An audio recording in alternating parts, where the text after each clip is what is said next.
This is Dr. Bev Knox, and you are listening to my psychology tutorials. Learn psychology while you sleep. Every new approach to psychology, every new attempt to define and redefine the field has had critics and points of apparent weaknesses. As with cognitive psychology, it is too early in the development of evolutionary psychology to judge its weaknesses. It too has history in the making.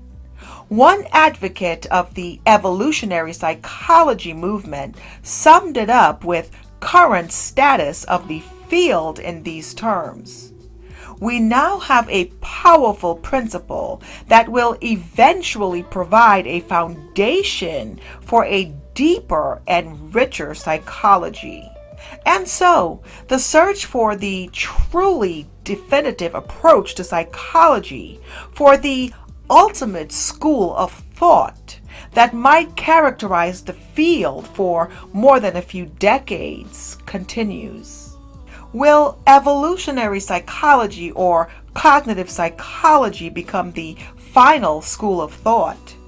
All we can say about the certainty of the history of psychology is that when a movement becomes formalized into a school of thought, it gains momentum that can be stopped only by its success in an overthrowing the established position. Revolutionary passion turns to protection of position, and eyes and minds begin to close to new ideas.